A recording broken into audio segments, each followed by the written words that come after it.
Bom, então, pessoal, esse tema é um tema que a gente já vem, enfim, trabalhando com isso há algum tempo, há muito tempo, na verdade, desde lá dos anos 90, quando o próprio governo do Estado teve iniciativa de conduzir essa ideia aqui no âmbito da Baía de Guanabara, né? E que por conta de, vamos dizer assim, de novas intenções mais contemporâneas, né? Por conta de marco legal de saneamento, esse processo de concessão da SEDAI, a gente tentou, de certa forma, contribuir para essa discussão, né? E vem tentando contribuir para essa discussão, até mesmo como o Kelman comentou, agora nessa coordenação da Câmara Técnica que vai discutir o projeto de estabelecimento de critérios e parâmetros para dimensionamento dessas unidades. Então, é um trabalho que eu já vinha fazendo na universidade, que agora, após a minha aposentadoria, eu continuo lá colaborando, orientando alguns trabalhos nesse sentido, e vamos ver como é que essa coisa evolui aí por conta de todas essas contribuições da BNT, que virão pela BNT. Eu estou trazendo aqui para vocês algumas questões que eu acho importantes de serem discutidas, no sentido de que alguns pingos nos is, né, como eu costumo dizer, que, a meu ver, precisam ser dados no contexto de toda essa discussão, né? Então, assim, a primeira das observações que eu faço questão de fazer no contexto dessa discussão é de que, assim, a opção pelo sistema separador, porque essa é uma discussão que envolve, assim, uma questão até emocional, né, sob o ponto de vista da discussão de uma questão que é eminentemente técnica por natureza, né? Parece que é um envolvimento assim, de algum ideal dogmático, quando na verdade não é nada disso, né? O sistema separador absoluto, ele não é uma opção, vamos dizer assim, sem embasamento e sem alguma justificativa consistente nesse sentido. Isso vem muito como, na verdade, contrariamente ao que se pode pensar, como uma evolução do sistema unitário, que, por natureza, ele não é um sistema concebido com preceitos de engenharia, com preceitos técnicos envolvidos. Ele é uma solução que surgiu 3.000 anos antes de Cristo e que assim persistiu durante todo o tempo e que faz com que muitas cidades no mundo até hoje tenham o sistema combinado, o sistema unitário, por conta de uma evolução que, vamos dizer assim, nasceu desacompanhada, né, de um respaldo técnico maior. Respaldo esse que começa a acontecer, vamos dizer assim, meados do século XIX, quando os estudos da hidráulica começam a evoluir e, de certa forma, contribuir, vamos dizer assim, para minimizar esse efeito, né, de um grande conduto hidráulico, por conta das águas pluviais, ter que conviver, né, em tempos, durante tempo seco, com tirantes hidráulicos bastante reduzidos, e em situações de chuva, com tirantes hidráulicos elevados, o que envolve, né, vamos dizer assim, uma dificuldade desse mesmo conduto atender condições ideais em ambas as situações.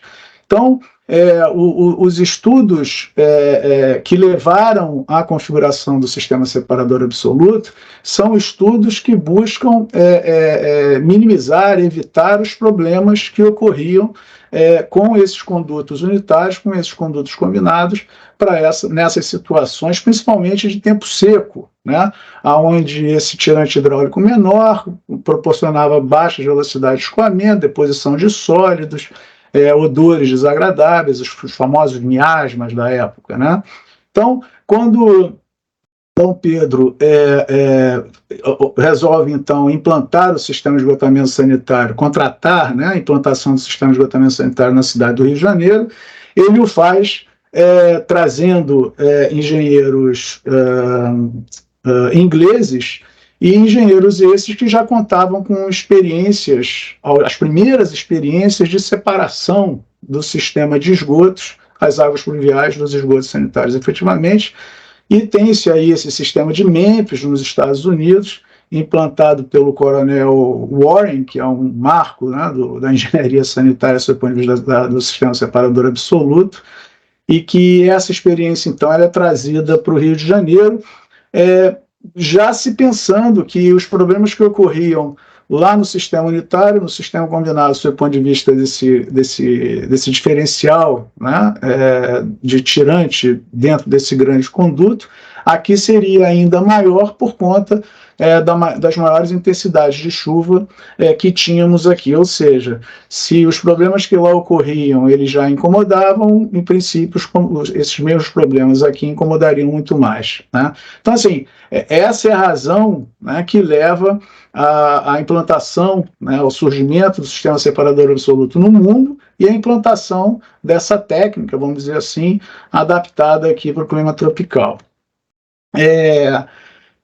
Como bem disse o Kelman, e creio que o artigo que o Canedo, o Marcelo escreveram, né, também busca trazer, é que a ideia da estratégia da captação de esgotos sanitários em tempo seco, ela agora é fato. Isso está previsto no nosso arcabouço legal vigente, né? Isso vem, né, ao longo dos anos, principalmente no estado do Rio de Janeiro, em função dessa experiência da Lagoa de Araruama, e começa a surgir nas primeiras ideias, nos primeiros rascunhos do que veio a se concretizar como esse novo marco legal de saneamento, aonde esse termo de sistema unitário, sistema de tratamento em tempo seco, esses termos começam a surgir nesses documentos, até que a Lei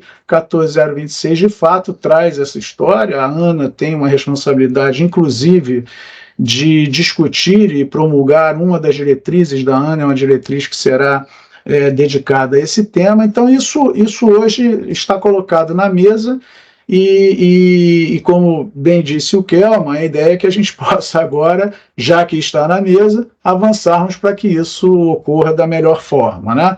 Isso já está acontecendo como previsão contratual em alguns estados da federação, né? Aqui no Rio de Janeiro, por conta da concessão da SEDAI, a gente tem investimentos importantes da ordem de 550 milhões de dólares previstos para a implantação e captações em tempo seco, né?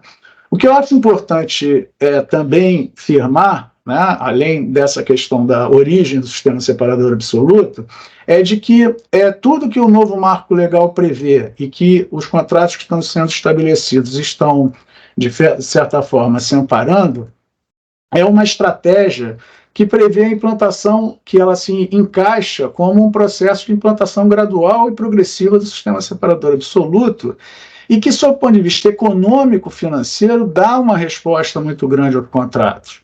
Porque, no primeiro momento, os investimentos de CAPEX, né, de capital, isso vai se concentrar nos elementos de interceptação e no tratamento dos esgotos, de interceptação no sistema de drenagem pluvial urbana, para que no segundo momento, na segunda metade do contrato, em algum momento dentro do horizonte contratual, os coletores de esgotos possam ser separados da rede de drenagem pluvial, possam ser implantados e separados. Isso dá uma resposta positiva, sob o ponto de vista dessa melhor distribuição do CAPEX, ao estudo de viabilidade técnica e econômica. Essa é uma grande razão para que essa estratégia esteja sendo prevista, por esses instrumentos legais de regulamentação e contratualmente também, por um lado, né? Por outro lado, existe uma resposta, vamos dizer assim, consequentemente, né, sob o ponto de vista da recuperação da qualidade ambiental. A gente tem alguns casos, que já exemplificam isso, né? Um deles é recorrente, essa citação sobre a Lagoa de Araruama, e nesse sentido se tem uma expectativa de que possa se ter benefícios ambientais de curto e médio prazo, sem dúvida. Por outro lado, sob o ponto de vista de um prazo mais longo, como Kelman também colocou, esse remanescente que aparece nas galerias geopluviais, independentemente da implantação do sistema separador absoluto, todos sabemos que o sistema separador absoluto, para as nossas condições de ocupação desordenada, descontrole urbano e até mesmo falha da prestação dos serviços, ele tem lá a sua ineficiência, tem o seu grau de ineficiência, tem um determinado, vamos dizer assim, um determinado grau de eficiência, vamos dizer assim. Então, assim, o sistema separador absoluto, nesse contexto, ele é vamos dizer assim, um sistema de engenharia hidráulica que, infelizmente, polui, né? Ainda assim, por outro lado, para essas condições, essa ideia da captação de tempo seco já praticamos há muito tempo, exatamente com esse perfil de proteção dos corpos d'água receptores. Então, em áreas onde o sistema separador absoluto ele existe, em várias situações, aqui no Rio de Janeiro, eu poderia citar aí mais de 30 unidades dessas, que são espalhadas por toda a região litorânea do Rio de Janeiro, da cidade do Rio de Janeiro principalmente. As captações de tempo seco, elas aparecem como um elemento adicional, um elemento complementar, um elemento redundante, né? No sentido de proteger os corpos d'água de um sistema hidráulico, de um sistema de engenharia, de um sistema urbano que atende lá aquelas premissas, né, de minimizar o conflito entre tempo seco e tempo chuvoso, tirante hidráulico reduzido e tirante hidráulico elevado num conduto hidráulico de grande dimensão, né, mas que, por outro lado, ele peca pelo trabalho que faz em áreas urbanas que apresentam todas essas dificuldades de déficit habitacional, favelas, ligações clandestinas, serviços de operação e manutenção mal executados. Então, se por um lado as captações de tempo seco, nessa estratégia, né, de nos dar uma melhor resposta de viabilidade técnica econômica, né, nos dar uma resposta positiva nesse sentido da viabilidade contratual, e também nos dar uma resposta de curto prazo, sob o ponto de vista do controle da poluição de forma mais imediata, se assim fizermos, lá no futuro, essas mesmas estruturas hidráulicas poderão ser esses elementos redundantes que hoje temos nos nossos sistemas já existentes. Assim acontece na Praia de Copacabana, assim acontece na Lagoa Rodrigo de Freitas, por exemplo, aqui na cidade do Rio de Janeiro. Bom, eu disse inicialmente que essa discussão é uma discussão que, se por um lado ela também pode nos levar a um embate, porque, na verdade, essa é uma ideia que ela desconstrói, assim, melhor dizendo, ela desconfigura, né, a ideia do sistema separador absoluto como sistema convencional que está nos livros, né, e que é o que aprendemos na escola, né, e, por outro lado, desconstrói, de certa forma, a nossa formação, principalmente a formação dos que já passaram pelos bancos escolares. Nos bancos escolares aprendemos que o sistema separador absoluto é o sistema que se aplica à nossa realidade de clima tropical.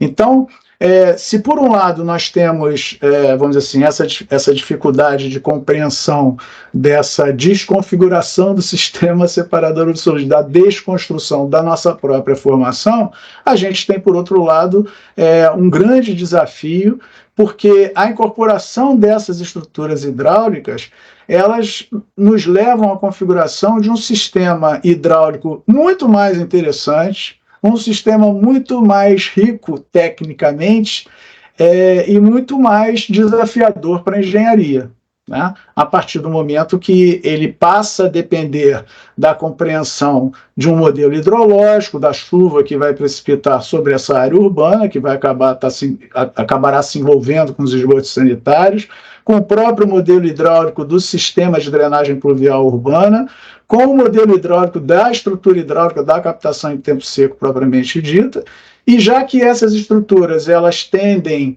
a trabalhar, vamos dizer assim, principalmente nos momentos de tempo seco, quando elas não trabalharão no momento de chuva, essas águas elas verterão, né, por essas estruturas e comprometerão, de certa forma, a qualidade do corpo receptor. Então, a gente passa também a ter uma possibilidade de envolvimento de modelagem de qualidade de água. Então, isso amplia, dá uma amplitude muito maior, vamos dizer assim, a ideia tradicional, convencional do trabalho da engenharia sanitária convencional, né? Há alguns anos atrás, a gente fez um levantamento de várias questões que, nesse contexto, né, entendíamos que deveriam ser, de certa forma, discutidas, e é curioso que eu trago essa ideia nesse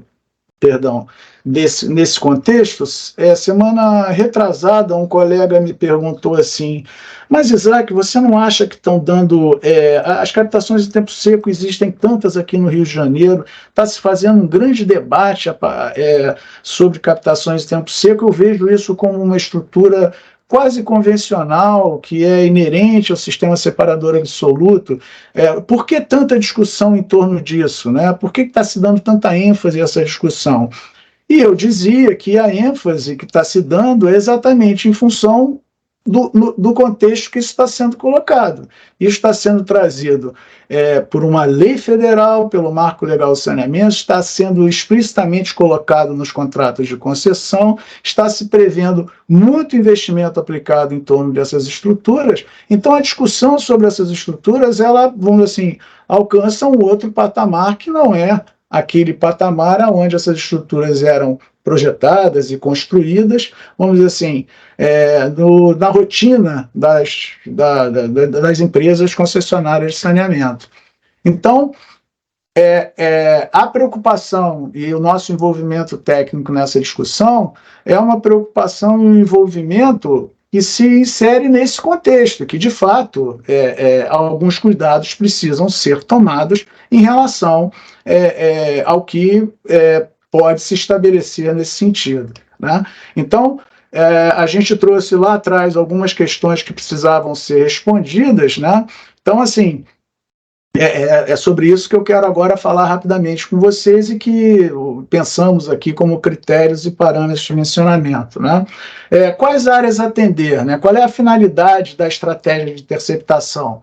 Então, áreas urbanas formais que são providas de coletores de esgotos, mas que não são interligados ao sistema como um todo, ou seja, onde o sistema separador absoluto ele encontra-se parcialmente implantado, mas que esses deságues de esgotos sanitários eles ocorrem porque o sistema não se encontra completamente implantado e integrado, né?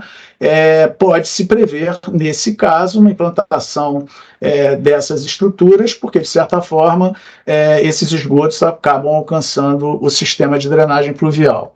Ou então áreas urbanas formais que sejam desprovidas de coletores de esgotos, onde o separador absoluto ele não existe. Essa é a estratégia do novo Marco Legal do Saneamento. A ideia de implantar estruturas de captação em tempo seco no sistema de drenagem pluvial, né, de forma que no início isso possa ser interceptado e levado para uma estação de tratamento de esgotos.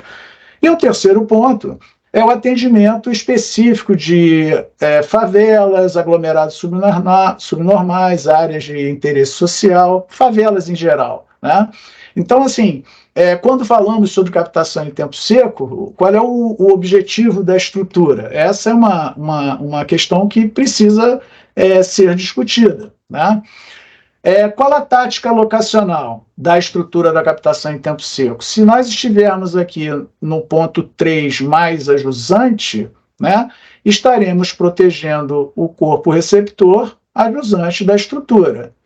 Enquanto se estivermos, né, interceptando mais junto às fontes de poluição, estaremos vamos dizer assim, protegendo uma maior quantidade de corpos d'água receptores.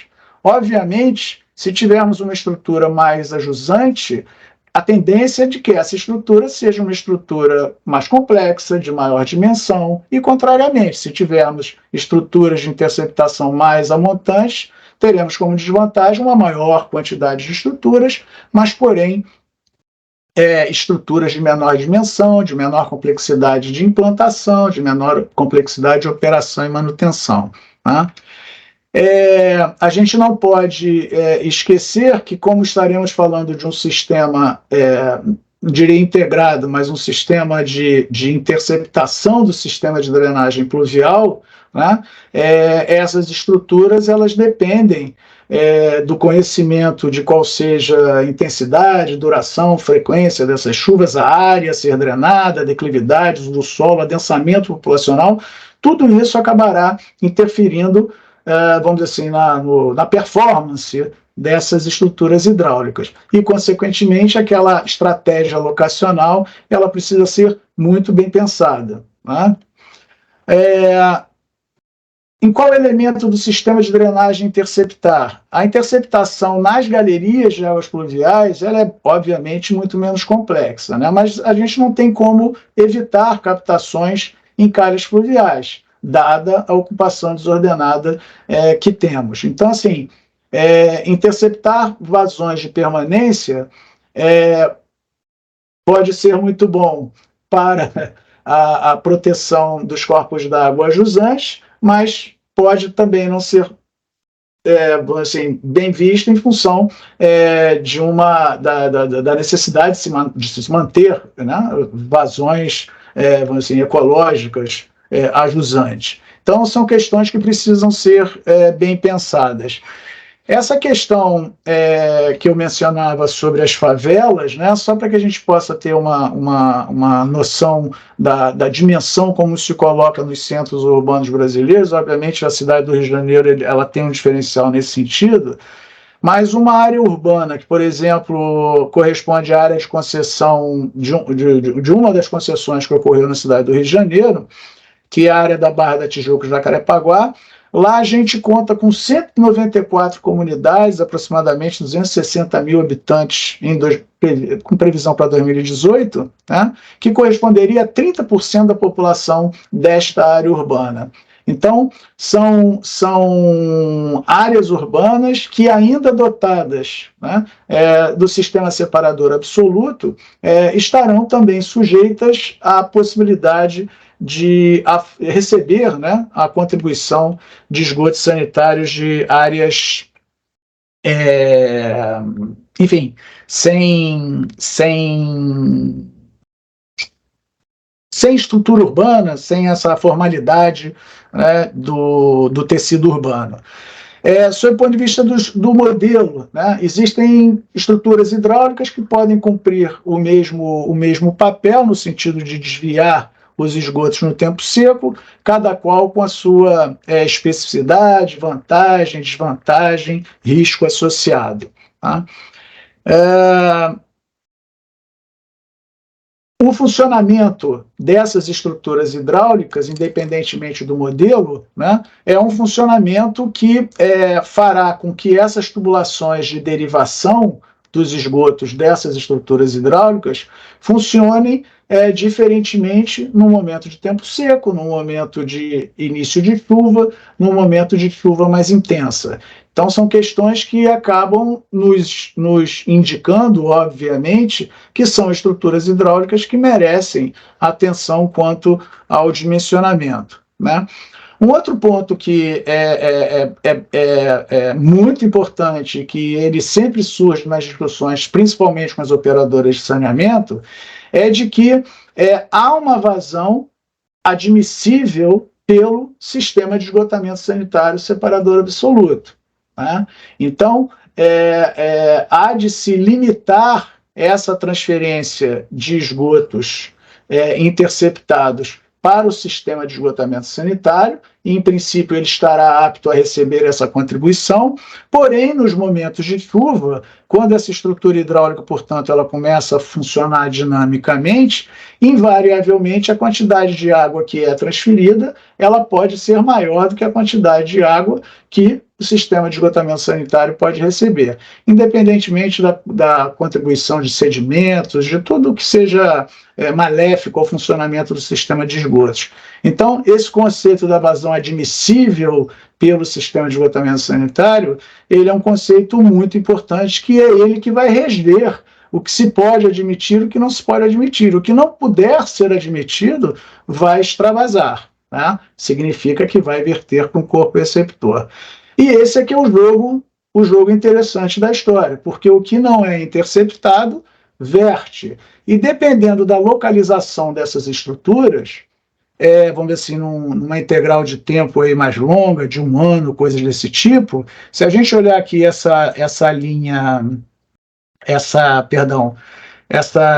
verde aqui, né, a gente está vendo que tem estruturas de captação que vão interceptar 100% da carga orgânica e tem outras que vão interceptar 67% da carga orgânica. Será que esse é o melhor local? Será que ela está adequadamente dimensionada? Então, a resposta com que essas estruturas darão à interceptação e à minimização da poluição serão respostas que dependerão de um projeto ótimo, né? De um projeto e que toda essa discussão, nesse contexto que nos encontramos, eu entendo que a discussão requer, né? A gente não pode, sem querer trazer essa preocupação, mas não deixando de trazê-la, né? Dizer que nos sistemas combinados, dos sistemas unitários, nos países do norte principalmente, há legislação específica que rege o que pode extravasar e o que não pode extravasar, ou o que deve ser interceptado, né? Então, há, por um lado, um arcabouço legal ali estabelecido no sentido de reger o que o sistema unitário pode efetivamente extravasar, e, sob o ponto de vista de investimentos, é por aí que a indústria de engenharia sanitária, vamos dizer assim, de engenharia consultiva de projetos, anda nos Estados Unidos. São investimentos enormes para controle dos famosos Combined Sewer Overflows, que são as estruturas de extravasamento do sistema unitário. E a gente tem ainda esse famoso projeto The Tunnel, em Londres, né, ao longo do rio Tâmisa, que também é um outro projeto de controle dos extravasores do sistema unitário que existe na cidade de Londres. São investimentos aí da ordem de 5,1 bilhões de libras, né? Estamos falando de investimentos muito elevados mesmo. Portanto, o projeto de engenharia requer recomendações e diretrizes normativas. Agora, como o Kelman comentou, a gente está iniciando esse trabalho nesse grupo técnico da ABNT. Convido a todos a participarem, né? Aqueles que quiserem efetivamente podem me mandar uma mensagem que eu os agrego lá no mailing list da ABNT. Algumas questões que minimamente merecem ser discutidas, né? Nesse contexto de formalização de uso do sistema de drenagem pluvial, não podemos deixar de perguntar o que acontece com a tensão trativa nos esgotos, que é o que leva à deposição, melhor dizendo, que impede o arraste dos esgotos, né? Ou melhor dizendo, o que permite o arraste dos esgotos, a tensão trativa, né? E que impede que sólidos que se depositam ali permaneçam, né? E que, degradados anaerobicamente, existe a possibilidade de geração de sulfeto de hidrogênio, gás sulfídrico, cheiro ruim dos esgotos, né? E a oxidação desses gases também leva à formação de ácido sulfúrico e, portanto, comprometimento das galerias de águas pluviais, né? Esse é um problema que todo e qualquer sistema unitário combinado no mundo convive, né? A corrosão, o comprometimento da vida útil desses ativos do sistema de drenagem, né? Obviamente, tem que se proteger essas estruturas quanto à presença de lixo, quanto à presença de material mineral pesado, areia, silt, né? Então, são estruturas que têm que ser protegidas nesse sentido. E ainda se tem uma preocupação em relação à estação de tratamento de esgoto estar recebendo essas contribuições por conta desses pulsos de choques de carga hidráulica ou de carga orgânica, essa variação que possa ocorrer. Então, essa é uma outra preocupação que está colocada também.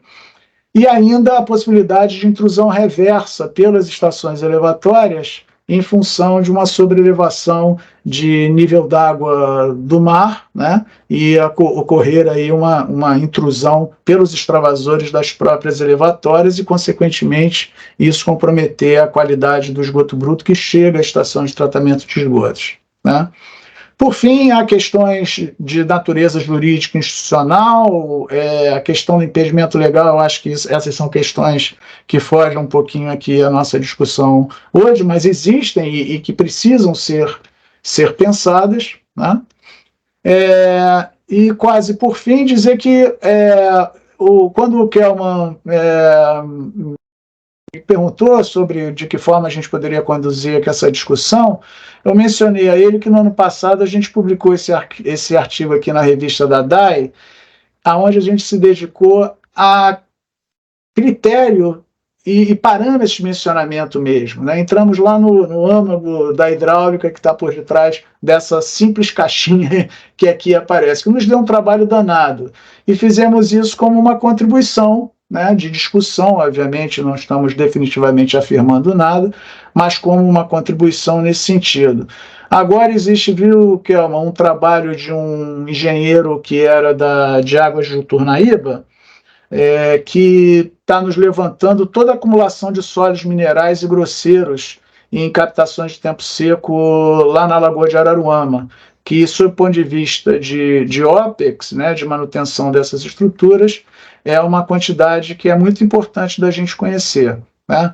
Na semana passada, houve na UFMG uma defesa de dissertação de mestrado, onde foi feita uma revisão bibliográfica bastante intensa sobre o tema, e que esse autor aqui ele descobriu muita coisa na China, né, parecida conosco. Então, ele está trazendo essa contribuição e a gente está até tentando atualizar um documento a partir de agora. E assim, a ABNT, né, como eu disse, está chamando a turma para participar. A ideia é o desenvolvimento de uma norma técnica, levando em consideração aquilo que o grupo achar que deva ser efetivamente conduzido. Então, em linhas gerais, era isso que eu queria trazer aqui para a atualização de vocês. Agradeço aí e fico disponível para qualquer questionamento. Obrigado. Isaac, muito obrigado. Você foi absolutamente preciso aqui, 30 minutos no cronômetro. E uma apresentação super assim, desafiadora, cheia de temas muito interessantes. Eu não vou abrir agora a discussão, para a gente pedir sua tolerância, Isaac, para a gente ficar até o final, claro, fazer uma discussão no final, para emendar logo com a apresentação do Krishnamurti. Eu mesmo tenho observações a fazer aqui, a sua apresentação, mas vou me refrear para o final. Portanto, de imediato, Krishnamurti, seja bem-vindo. Você acabou de defender a tese de doutorado aí na COP, né? E nos traz, então, o que foi sua tese, e depois teremos comentários. Bom, estão me ouvindo? Sim, estamos ouvindo. A palavra é sua, Krishnamurti. Bom, primeiramente, agradecer o convite aí, dizer que é uma honra estar aqui com vocês, né? Se eu entendo um pouco de hidráulica hoje, é graças aos professores que hoje estão presentes nessa reunião. Minha tese, então, é justamente tratando essa questão, né? Buscando uma ferramenta para conseguir fazer a integração, a simulação integrada entre os sistemas de drenagem e o sistema de esgotamento sanitário. Defendi em dezembro do ano passado, né? De lá para cá, fui contratado para o quadro de professores da PUC-Rio, né? Hoje sou professor da PUC, onde eu estou seguindo por essa linha de pesquisa aí também. Então, acho que, inclusive, como o professor Isaac aí levantou essa bola aí para participar da norma da ABNT, né? Se tiver possibilidade, eu teria interesse sim de poder auxiliar em alguma coisa. Claro, com todo prazer. Vou compartilhar aqui minha tela. Vocês estão vendo a tela cheia? Sim, estamos vendo. Beleza. Então, o título da tese, né, a metodologia de simulação integrada das redes urbanas de drenagem pluvial e esgotamento sanitário. Eu tive aí como orientadores o professor Marcelo Miguez e o professor Paulo Canedo, que estão presentes na reunião. Então, de forma geral, né, só uma introdução breve, mas claro que vocês todos já conhecem os problemas que a gente vivencia, né? A gente tem sistema de esgotamento sanitário fortemente associado ao sistema de drenagem, né? Apesar de teoria, a gente ter a solução separadora como solução, né? Em diversas situações, a situação é precária, né? Tanto sob o ponto de vista de coleta, como principalmente de tratamento. É comum verificar, então, grandes falhas no sistema separador instalado. Uma das falhas mais frequentes está na ligação clandestina do esgoto na drenagem urbana. Então, a gente consegue ver aqui por essa figura que a gente acabou visualizando, essa possibilidade de comunicação. E a outra também é que a gente chama de instalações prediais parasitárias, no qual a gente tem a contribuição da água de chuva no sistema de esgotamento sanitário, tá? Sobrecarregando assim as redes que não foram dimensionadas para esta vazão. A contribuição das águas pluviais no sistema de esgoto ainda pode ocorrer pelo acúmulo de água, né, pelos alagamentos e inundações sobre as estruturas do sistema de esgotamento sanitário.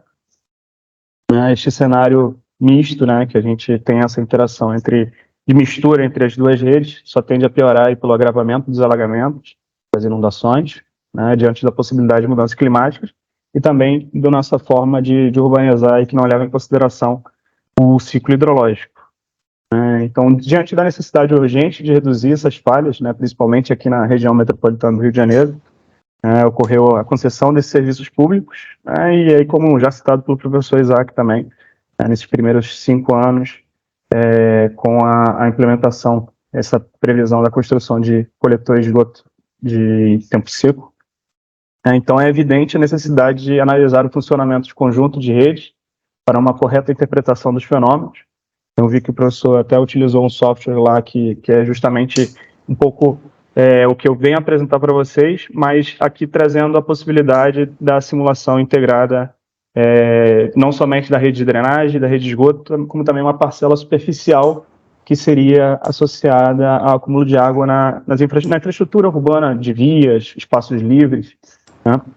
Ao mesmo tempo que a gente consegue simular essa camada superficial e essas duas camadas subsuperficiais que seriam a rede de esgoto e de drenagem, isso para o diagnóstico é muito positivo, porque acaba que as redes elas não se misturam só subsuperficialmente, ocorre essa mistura também superficial. No momento que a gente começa a simular também essa camada superficial, a gente procura fora das redes soluções para os problemas de interação entre as duas. Então, essa avaliação conjunta e integrada das redes, incluindo a possibilidade de tratamento distribuídos, com o uso de infraestrutura verde e azul que a camada superficial pode trazer para a gente. Então, porém, na contramão da técnica utilizada no Brasil, o mundo tem adotado, de forma geral, o sistema integrado, unitário, pluvial e sanitário, e deixando o Brasil assim um pouco sozinho na questão. Claro que agora também foi citado aí pelo professor a questão da China, né, mas de certa forma as principais publicações que a gente tem são em relação aos CSOs, também que o professor citou. Então, a principal contribuição da tese é procurar ferramentas para a nossa realidade, essa possibilidade de simulação integrada. Então, como objetivo geral da pesquisa, do trabalho, é desenvolver uma metodologia de simulação integrada das redes urbanas de drenagem pluvial e de esgotamento sanitário com a camada de escoamentos superficiais urbanos para diversos casos reais de aplicação que considerem interferência cruzada no funcionamento destes sistemas. E aí, para tanto, a gente utilizou o software ModCell, um modelo de células de escoamento desenvolvido pelo professor Marcelo Miguez, inicialmente proposto aí para simulação de sistema de macrodrenagem, depois adaptado também para sistemas de microdrenagem e agora adaptado para a questão da simulação das redes de esgotamento sanitário. Então, uma simulação em 3 camadas. De forma geral, a metodologia da pesquisa, né, começa com uma etapa inicial, na qual é definida a bacia hidrográfica e a bacia de esgotamento sanitário que será analisada. A gente tem uma previsão ali, uma simulação um pouco mais conceitual do problema específico que a gente vai lidar. Tem definição de premissas, ou também um diagnóstico mais inicial do problema que a gente estiver a ponto de analisar.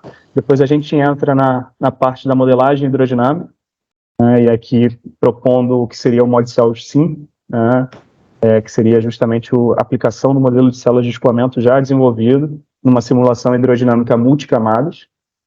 A gente tem também o desenvolvimento de uma etapa 3, que seria da qualidade da água, e de uma etapa 4, que utilizando essa ferramenta de simulação, procuraria soluções no território ou na própria infraestrutura, como as captações de tempo seco, para solucionar esses problemas de interação.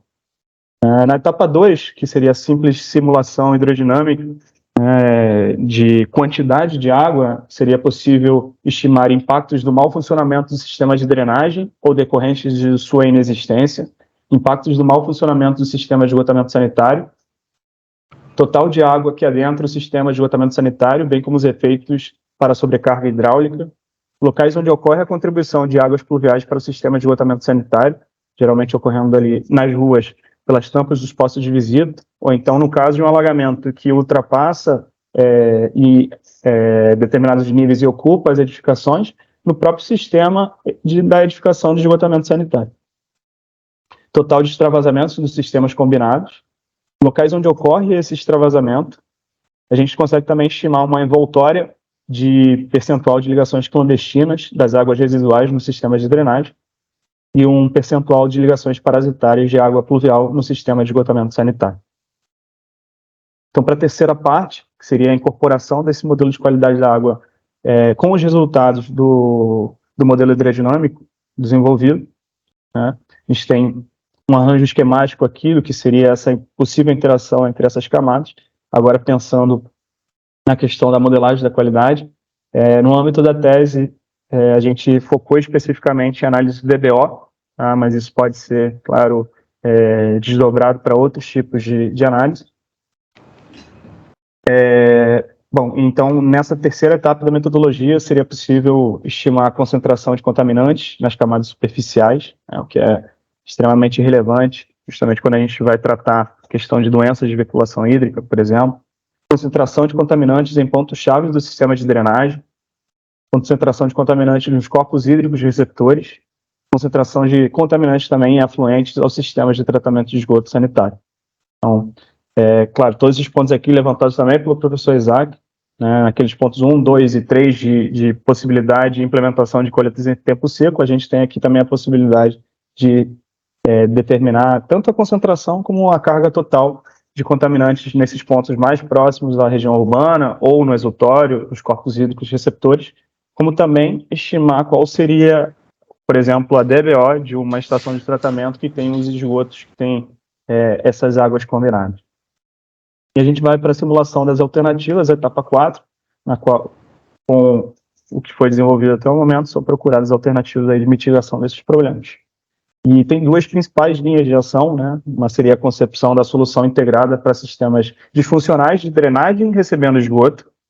Eu não vou entrar muito nesse detalhe, mas é justamente a possibilidade de implementação de captações em tempo seco, ou então de wetlands, por exemplo, utilizando os conceitos de infraestrutura verde e azul para diminuir um pouco os efeitos negativos dessa mistura das águas. E a outra seria a concepção de solução integrada para sistemas disfuncionais de esgoto recebendo águas de drenagem.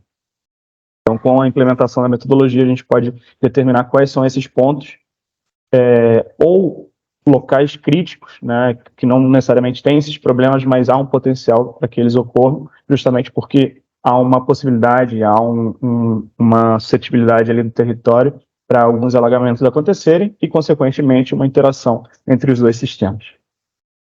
Então, para avaliação da potencialidade da metodologia, a gente escolheu a bacia do Rio Piraquê-Cabuçu para aplicar a metodologia. É uma bacia que sofre bastante com as questões de falta de infraestrutura de saneamento. Então, esses aqui são resultados do IBGE de 2010. Infelizmente, a gente não tem ainda informações mais recentes, mas é uma realidade que é vista até os dias de hoje. Então, do lado esquerdo, a gente vê a presença de algumas regiões com esgoto a céu aberto. Do lado direito, a gente vê falta significativa de infraestrutura de drenagem, né, com a inexistência aí de bocas de lobo ou bueiros, que são indicativos, claro, do sistema de drenagem ter sido implementado em algumas regiões. A bacia específica foi uma bacia urbana, ainda com os espaços livres, justamente para a gente conseguir simular essa camada superficial e pensar em alternativas para os sistemas fora da rede. Tá? Então, é uma bacia urbana com cerca de 0,5 km². Aqui é a topografia dela. A gente tem aqui o uso e ocupação. A gente consegue ver alguns remanescentes urbanos, alguns remanescentes de espaços livres, áreas verdes que podem ser incorporadas aí as soluções. Traz visitas a essa região, a gente consegue ver também contribuição de esgoto sanitário nos cursos d'água da bacia, né? Bocas de lobo fechadas justamente aí pelo mau odor, então trazendo aí uma evidência da comunicação entre ambos os sistemas. É possível ver também indicativos de alagamentos e inundações nas proximidades de infraestruturas de esgotamento sanitário, que configura uma possível também interação entre ambos os sistemas. Então, a primeira parte da metodologia, nessa etapa 2, da metodologia, na qual a gente tem a simulação. A gente parte da definição da simulação dessa camada superficial. Então, a gente tem a representação das células de escoamento, que seriam compartimentos do território no qual há acúmulo de água e essas células têm comunicações entre si. É possível fazer a simulação de como ocorrem os escoamentos apenas nessa camada superficial. Esse aqui é um resultado dessa primeira camada de simulação. A gente consegue ver pontos críticos do sistema, né, principalmente aqui na região central da bacia, né, áreas com depressões topográficas, né, que acabam gerando ali naturalmente uma região com maior acúmulo de água. E aí a gente pode obter, né, classicamente, né, pela aplicação do modelo de célula de escoamento, essa mancha de inundação para tempos de recorrência diferentes. Aqui eu trago para vocês os resultados do tempo de recorrência de 10 anos e de 25 anos. Após a simulação da camada superficial, a gente tem a simulação da camada de microdrenagem. Então, para essa bacia específica, foi feita uma estimativa de qual seria o sistema de microdrenagem implementado, né? A gente não tem levantamento dessa região. Isso é um dos pontos críticos, inclusive, para a simulação, para a utilização da ferramenta. Então, claro, sem cadastro, a gente precisa fazer algumas considerações para esse sistema, né? Não é exatamente o que foi implementado.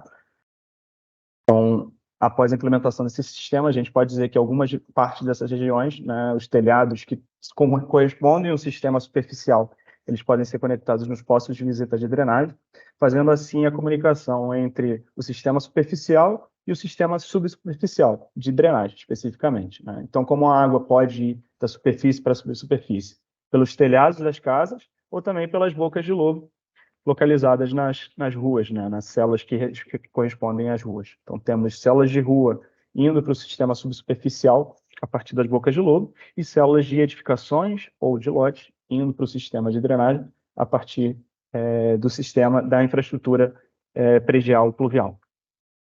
Então, aqui estão algumas respostas da simulação integrada. A gente consegue ver aqui os perfis do sistema de drenagem agora ocupados com água. Então, aqui a gente tem deixa eu só marcar aqui. O fundo do perfil das nossas galerias, o teto e aqui a lâmina de água para simulação de tempo de recorrência de 10 anos, nesse exemplo. Com a implementação desse sistema de drenagem, a gente vê que o território, né, ele não tem acúmulo de água significativo, né? Então, isso também não configura muito a realidade que foi observada. Então, acabou que a consideração que a gente fez para o sistema de microdrenagem pode ter sido muito positiva, né, digamos, Otimista. muito otimista. Obrigado.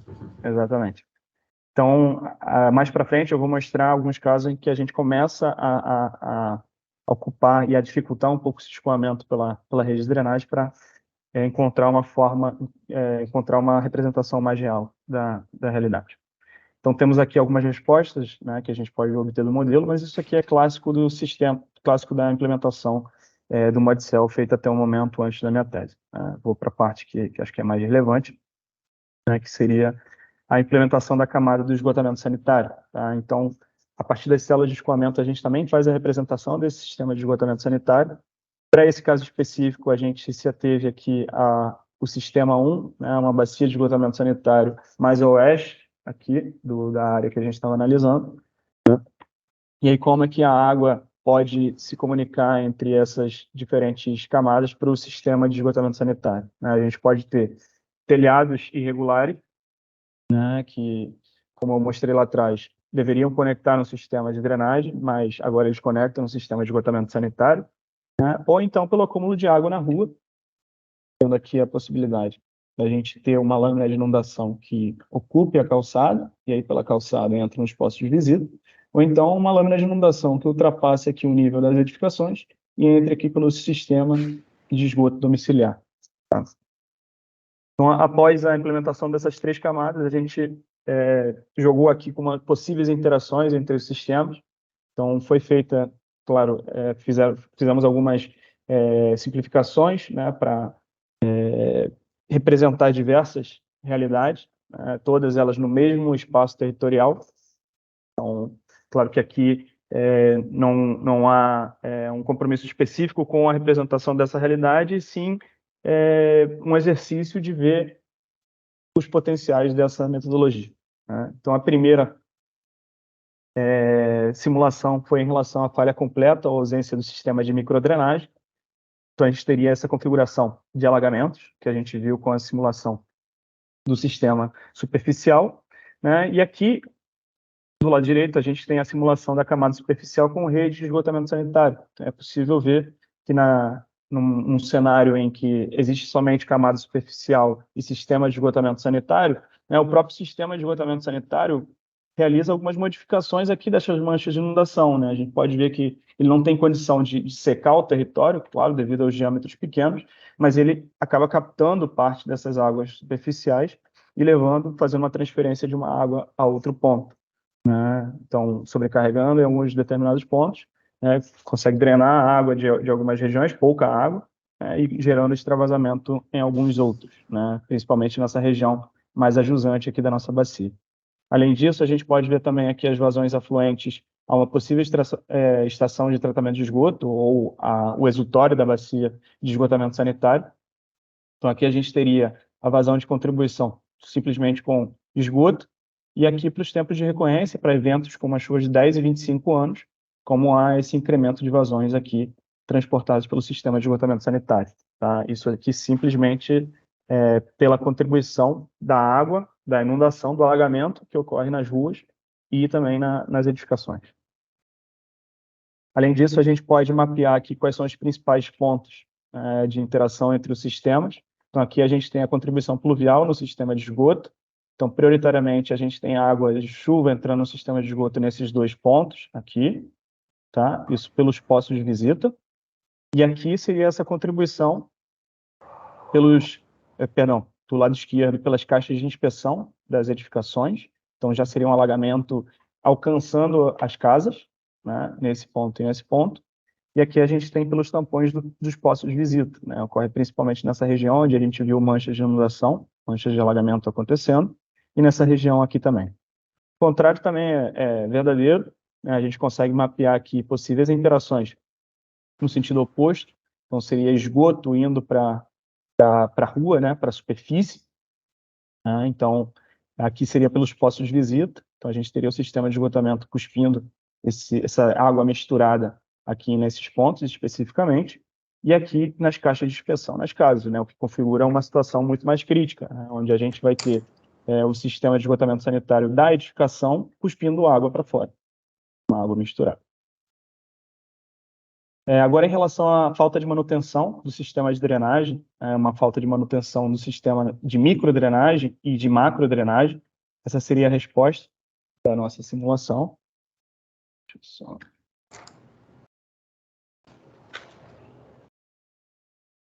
Selecionar isso aqui. Então, aqui a gente tem uma configuração em que há um extravasamento significativo do rio principal, né, e uma ocupação de todo o nosso sistema de esgotamento sanitário. Né? Isso aqui são respostas já, como eu disse, clássicas do modelo de células de escoamento. Agora a gente vai ver essa interação com os outros sistemas. Tá? Então, aqui a gente tem essa mancha de inundação que configura o ponto pior, né, fotografia de inundações de cada uma dessas regiões do território. Mais para frente eu vou mostrar como esse cenário aqui pode ser utilizado como base para procurar soluções, se o tempo deixar. Temos também a possibilidade da ausência do sistema de esgotamento sanitário, no qual o sistema de drenagem iria encaminhar os escoamentos sanitários, né? A gente vê aqui que, enfim, esse cenário é simplesmente para mostrar que os diâmetros das redes de drenagem são completamente maiores, né, e suficientes para carregar esse sistema de esgotamento sanitário, né, em questão de quantidade de água, especificamente, né. No cenário de expansão populacional não planejada, no dimensionamento de sistema de esgotamento sanitário, então a gente acabou escolhendo uma região aqui territorial na qual poderia ser implementado um empreendimento, né, e esse empreendimento iria conectar seus esgotos domésticos na rede de esgotamento sanitário existente, e isso poderia configurar no problema de sobrecapacidade da rede instalada. E aí foram feitos alguns cenários de expansão territorial. Então, na rede, especificamente ali nas proximidades desse empreendimento, né, se esse empreendimento tivesse uma população incremental de 576 pessoas, né, o preenchimento das tubulações de esgoto passaria a ser 70%. Caso esse valor fosse duplicado, né, a gente teria um funcionamento de uma rede sob pressão. No cenário 3, em que ocorre uma duplicação novamente dessa contribuição de esgoto, a gente tem a iminência de extravasamento, e para um cenário com um aumento de população de 3.456 pessoas, né, a gente teria um extravasamento nesse sistema de esgotamento sanitário jusante, né, e, consequentemente, a gente consegue também fazer essa simulação da água saindo desse esgoto, saindo da rede, indo, ocupando a superfície, correndo pelo meio-fio, e, após isso, contribuindo para o sistema de drenagem pelos poços de visita, pelas bocas de lobo. Então, é possível também fazer isso com a metodologia. E o último cenário que a gente fez aqui para essa bacia específica foi a contribuição parasitária do sistema de drenagem pluvial residencial. Então, foram conectados esses telhados no sistema de esgoto doméstico, no sistema de esgotamento sanitário, né, e foram variados os percentuais de contribuição de 5, 10, 15, 25, 30 e 50% de ligações parasitárias de toda essa bacia de esgotamento sanitário que a gente fez a simulação. É possível ver diferentes percentuais aqui de contribuição e como eles afetam as vazões efluentes ao exutório desse sistema de esgotamento sanitário. E aqui cabe também um adendo, né, comentário importante, que, na verdade, essa metodologia ela já foi utilizada num projeto que a gente acabou desenvolvendo para um município no norte do Brasil, no qual a gente utilizou essa parte específica de contribuição parasitária do sistema de drenagem pluvial na rede de esgotamento sanitário para dizer para a concessionária de esgoto da região de qual seria o percentual provável de ligações parasitárias que eles tinham numa determinada bacia. Então, para isso, a gente tem aqui os resultados simplificados desse projeto que a gente acabou desenvolvendo, no qual a gente tinha um determinado evento, e para esse evento houve um colapso de uma estrutura, né, de uma estação elevatória, ela recebeu mais vazões do que deveria, e houve uma ruptura lá estrutural. Então, a gente tinha aqui o funcionamento das bombas e o ponto mais ou menos onde aconteceu o colapso. A gente foi variando os percentuais de ligações parasitárias nessa bacia específica até obter respostas que fossem próximas àquilo que foi observado na prática. E aí, para esse caso real, né, a gente, na verdade, chegou à conclusão que não haviam simplesmente contribuições parasitárias, né? Haviam contribuições parasitárias em um sistema de drenagem mal dimensionado, né, no qual, para o tempo de recorrência do evento específico, existiram alagamentos, e aí a água contribuiu também, a água pluvial, né, a drenagem pluvial contribuiu também para o sistema de esgotamento sanitário pela falha e acúmulo de água na rua. Então, temos uma dupla configuração, né, e aí também mostrando a potencialidade da metodologia para fazer a simulação tanto de contribuições parasitárias, como para ter esse somatório também da água de alagamentos indo para o sistema de esgotamento sanitário. E aí, como resultado, a gente obteve que uma envoltória provável que naquela região haveria de 10 a 15% de ligações parasitárias no sistema de esgotamento sanitário. Bom, esse aqui não vou meter esses resultados. A gente depois vai para a simulação da modelagem ambiental, né? É possível fazer essa simulação também com os resultados vistos até o momento. Então, a gente consegue observar aqui também resultados de DBO especificamente para alguns pontos do território. Então, aqui a gente tem essa água de extravasamento acontecendo na rua e consegue observar o nível de DBO desse extravasamento, né, para entender o quão crítico isso também é do ponto de vista de qualidade da água. Isso pode ser feito tanto para a rua, para os pontos de extravasamento na rua, como também para os pontos de extravasamento dentro das edificações. Ao mesmo tempo, a gente também pode obter vazões de DBO, né, concentrações de DBO no exutório do nosso sistema. Então, aqui foi especificamente do rio, né? Então, a gente começou com DBO 8 do rio, há um decaimento. Esse decaimento não continua acontecendo justamente porque vem a cheia misturada com esse esgoto doméstico, né? Faz com que ele não ocorra, aumentando assim a concentração de DBO no ponto do exutório do sistema. Também é possível ver essa variação de DBO, de concentração de DBO dentro da infraestrutura. Então, aqui é um posto de visita do sistema de esgotamento sanitário, né? A gente começou com uma DBO de 350, claro que esse valor aí ele pode ser alterado, dependendo das características específicas da região, né? E após a contribuição da cheia, né, dos alagamentos, que não aconteceram nem necessariamente aqui, foi em outro ponto, né, mas acabou diluindo esse esgoto, a gente tem uma redução do DBO que vai até praticamente a 50, né, esse ponto da rede específico. Também pode ser feito isso, né, quais são os resultados aqui no exutório do sistema. Então, era esperado uma DBO, uma concentração de DBO de 350, e após essa mistura que aconteceu nessa bacia simulada, né, os DBOs eles estabilizaram em cerca de 100, né, o que pode ser também prejudicial aí para tratamentos do sistema de esgotamento sanitário. Bom, acho que travou aqui minha apresentação. Vocês estão vendo eu passando os slides, não? Então, estamos vendo, sim. Estamos vendo. E aqui, para terminar, a etapa 4 da metodologia é justamente a busca por soluções, né? Então, diante dos diversos problemas simulados, né, foi escolhido para procurar soluções, especificamente o de falta de manutenção do sistema de drenagem, que configura as inundações do rio principal, né, o rio Prata do Cabuçu. Este cenário corresponde à realidade vista em diversos espaços urbanos, nos quais falhas de macrodrenagem são associadas à falta de saneamento.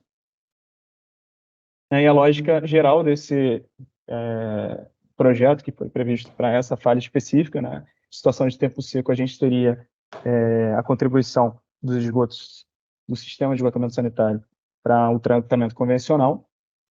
Para chuvas intensas, a gente teria a depuração dessas águas, né, a possível extravasamento, dependendo do tempo de recorrência que a gente tivesse, ou armazenamento para tratamento. E para chuvas ordinárias, eles seriam armazenados e tratados utilizando wetlands como medidas de tratamento dessas águas. Então, basicamente, a gente tem aqui 3 wetlands pensados aqui no nosso sistema, pensando aqui nas 3 redes de contribuição que a gente tem, Sistema 1, Sistema 2 e Sistema 3. Lembrando que o Sistema 1 foi o que foi detalhado. Tá? A gente teria a implementação de 2 captações, né? Uma captação em tempo seco aqui, nesse primeiro ponto, que ia separar essas águas de tempo seco e direcioná-las para o wetland, para o sistema convencional de tratamento, né? Depois, no momento onde houvesse uma contribuição pluvial mais significativa, haveria um vertimento por essa calha, né? E um direcionamento aqui para outro posto de visita, que é esse aqui de baixo.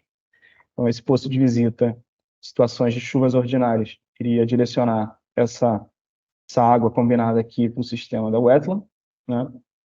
Em situações de cheia, onde a capacidade da wetland fosse superada, haveria uma contribuição aqui para o rio principal. Que vale destacar a importância de fazer uma conexão unidirecional, justamente para não ter a contribuição do rio da Prata do Cabuçu para o sistema de microdrenagem, né, localizado aqui na parte montante. Né? Isso aqui também pode configurar uma solução para locais, como o professor Isaac falou, que tem contribuição de maré, né, de remanso, justamente para evitar a contribuição de jusante para montante.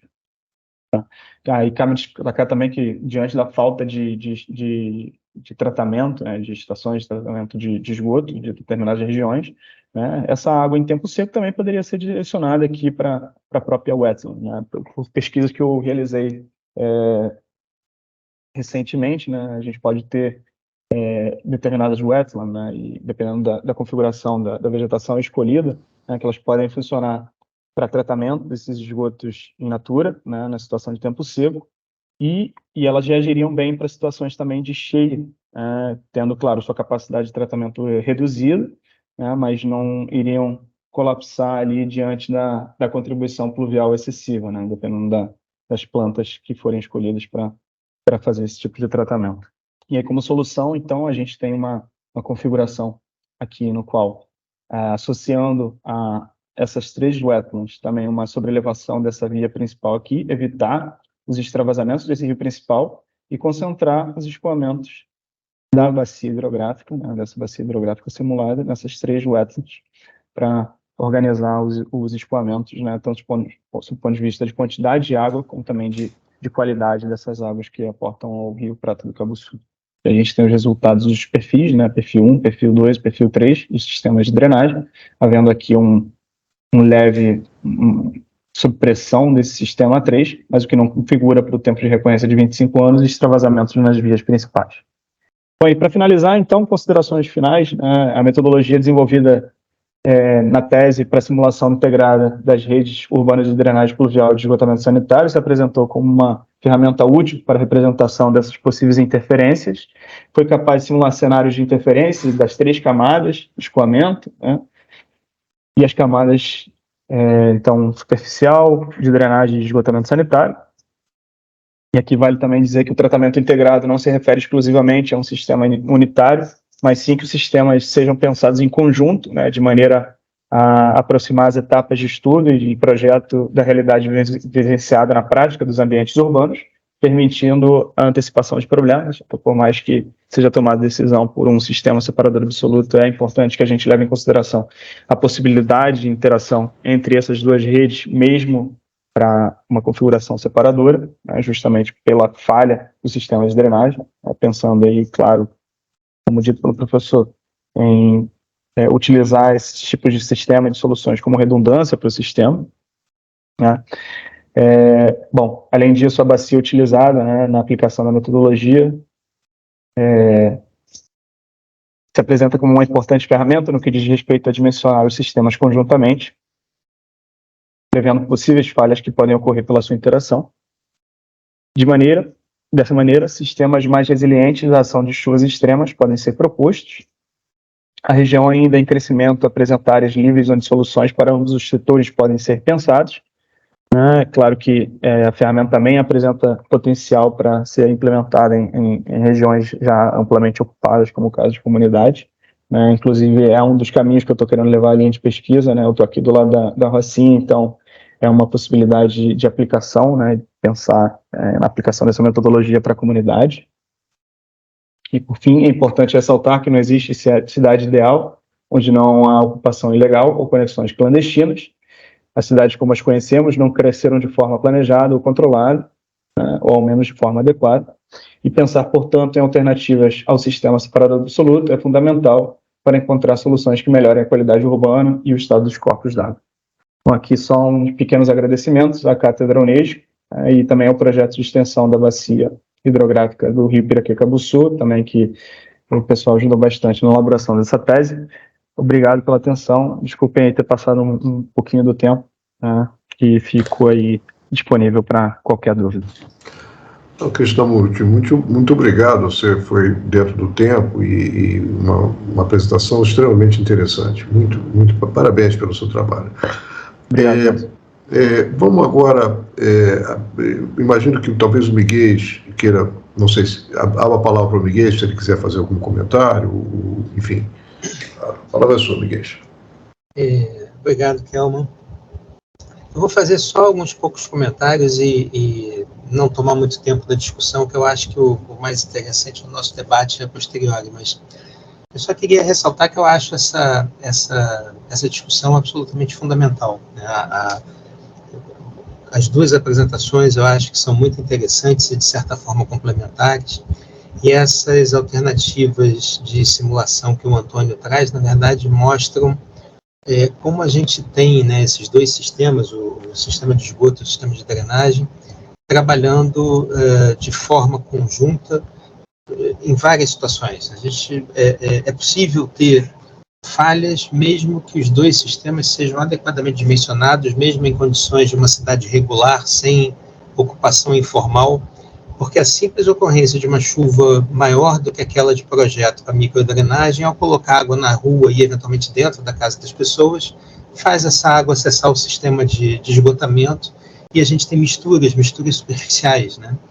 E no fundo, a gente sabe que o separador absoluto ao longo do tempo em cidades que tiveram tanto dificuldade do acompanhamento da infraestrutura, quanto do seu crescimento, quando problemas de planejamento, que é uma coisa muito comum nas cidades brasileiras, a gente tem muitas redes que chegam depois do crescimento urbano. Então, a gente tem a situação complicada de ter locais com rede e casas ligadas de corrente de esgotamento e casas ligadas na rede de drenagem, porque a rede de drenagem veio antes ou era que estava disponível e não se faz a correção da ligação depois que chega a rede de esgotamento sanitário. Então, são tantas as possibilidades de interação, né, que esses dois sistemas eles precisam ser considerados conjuntamente. É difícil imaginar que se ache a solução para um sistema de forma independente do outro sistema. As soluções precisam ser compartilhadas. E nesse sentido, uma das discussões que eu acho que pouco avançou e que seria importante a gente, de alguma forma, tentar mobilizar uma discussão nesse sentido, é a própria questão da operação desses sistemas. Se não for integrada de fato com o mesmo operador, ela tinha que ser integrada, pelo menos funcionalmente, com os operadores trabalhando de forma muito próxima, né? Então, eu acho que é isso. Enfim, a gente vai ter espaço aí para discussão. Acho que talvez o Canedo queira fazer algum comentário também. Ele tem participado diretamente dessas discussões, e no caso do Antônio, foi o orientador que esteve lá desde o início. Então, acho que talvez o Canedo possa fazer algum complemento. Obrigado, Miguel. Muito pertinente. Eu vou retomar o que você está falando aí, porque eu acho que eu ia tocar nesse ponto mesmo, da questão da operação conjunta. Mas, por favor, Canedo, primeiro você. Não, eu achei retocar tudo que o Miguel falou, está perfeito. Eu só queria pintar de vermelho uma coisinha aqui. A tese do Antônio olha com lupa cada um dos sistemas, pluvial e sanitário, mas com foco no ser humano, que é o que importa. Ele procura soluções para resolver um problema do ser humano no lugar onde ele vive, na rua onde ele vive, e com as inundações, com as chuvas e com o sistema de esgoto funcionando. É só isso, está tudo perfeito. Tá bom, vamos abrir então a discussão. Eu aqui, como moderador, vou me refrear para dar chance de que alguém se inscreva antes. Mas quem quiser, por favor. O Braga já levantou a mão. Pronto, Braga. Professor Braga. O Canedo vai levantar a mão também, é isso? Levantei. Você é o segundo. Braga primeiro. Por favor, Braga. Bom, em primeiro lugar, eu quero me desculpar porque cheguei no final, né? Então, vou ser o primeiro a encher a paciência, não tendo assistido às apresentações. Mas como o assunto já é familiar, né? E eu peguei o finalzinho da apresentação do Antônio, muito, assim, com uma humildade muito grande, de que, né? Mas imagino que tenha sido um modelo muito bem elaborado, então, os parabéns aí a ele. Mas eu queria só trazer à discussão a questão de manutenção desses sistemas, né? Por quê? Você faz um modelo todo bem arrumado e tal, aí a comporta emperra, né? E você não tem um sistema de manutenção para garantir vazões de tempo seco, né, sendo coletadas para melhorar a situação do corpo d'água. Nós experimentamos isso aqui na bacia do Pinheiros, né? Fizemos essas coletas em tempo seco e com alguma dificuldade em função de problemas de manutenção, mas é só uma questão tópica aí para considerar. Obrigado. Eu acho que esse, viu, Braga? Eu acho que esse é o ponto que o Isaac falou, o Krishnamurti falou, o Miguel falou, você falou, o Canedo falou, esse que nós vamos provavelmente discutir na sequência. Mas vamos lá, Canedo, você. Não, eu ia falar exatamente isso. É que a tese, primeiro elogiar o Antônio, dizer que ele é um craque. E nas suas qualidades, o que ele montou foi um sistema que é absolutamente operacional, Braga, né? É um modelo matemático de operação fácil, devido ao respeito, fácil, né? Mas não exige dados extraordinários, enfim, é prático, é do cotidiano. E ele possibilita você vislumbrar problemas de manutenção aqui e acolá, deposição, enfim, permite você imaginar quais são os possíveis defeitos e as consequências desses defeitos. Então, essa eu acho que é uma das principais características do trabalho do Antônio, que vai em cima disso. Mas eu queria juntar com duas coisas, com um pouco do que falou anteriormente o Isaac. É que eu devo confessar aqui que eu estou muito feliz pelo fato seguinte: nós estamos agora reconhecendo as existências dos sistemas, e o reconhecimento dos sistemas vai ser acompanhado por normas técnicas. Aplausos de pé para a BNT e os trabalhos do Isaac para que normatize essas regras todas de operação e concepção, projeto, etc., como devem ser feitas pela boa técnica. Vai falar em operação, vai falar em manutenção, isso tudo faz parte dos trabalhos que o Isaac está coordenando. Isso vai precisar de uma ferramenta matemática para permitir projetos.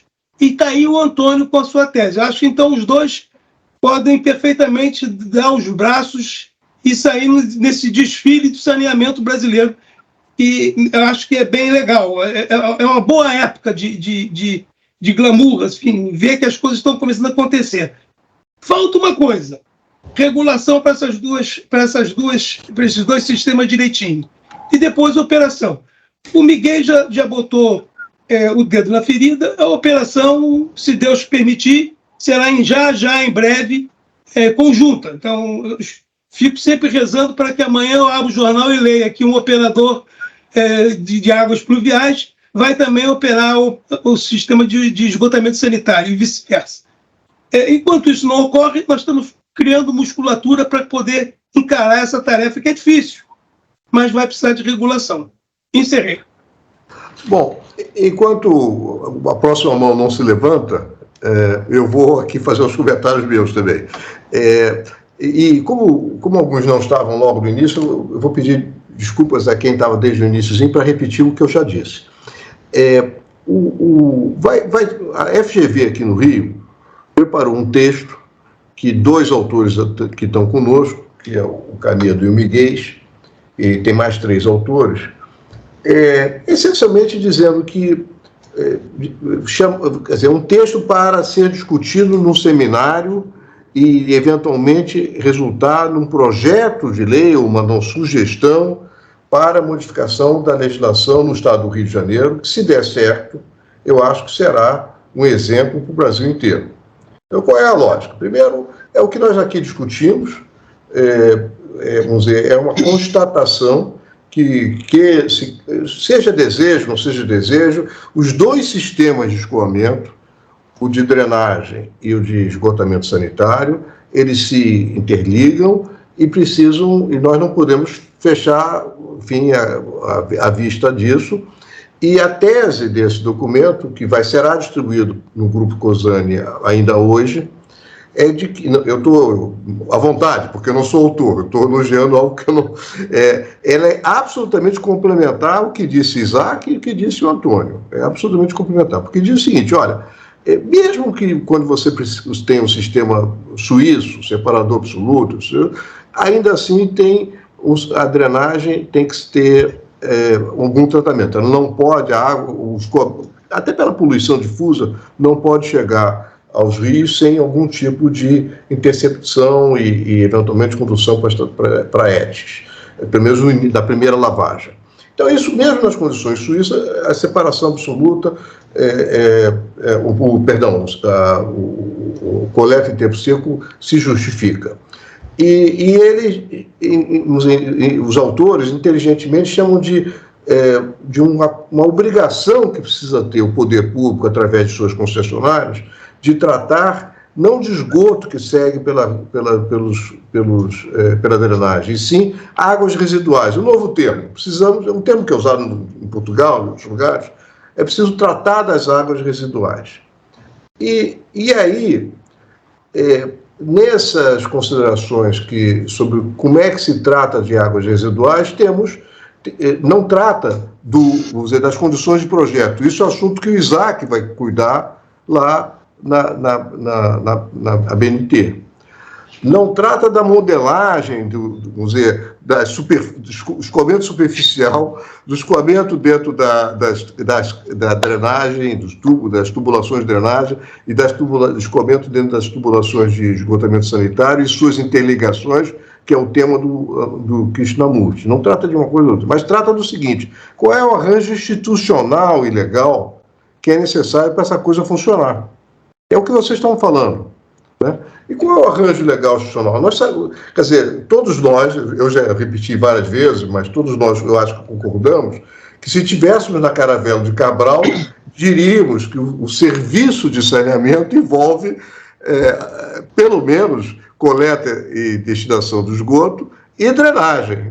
A água poderia até ficar fora, mas os dois escoamentos que são a superfície livre, esses deveriam ser ligados. Não são. Quer dizer, o Canedo quer que as concessionárias de saneamento cuidam disso. Ele tem toda a razão. Então, vamos ver. Como é que está o arranjo aqui no estado do Rio e que pode dar, eventualmente, um plus? Vocês sabem, a SEDAI tem 3 concessionárias que sucederam a SEDAI.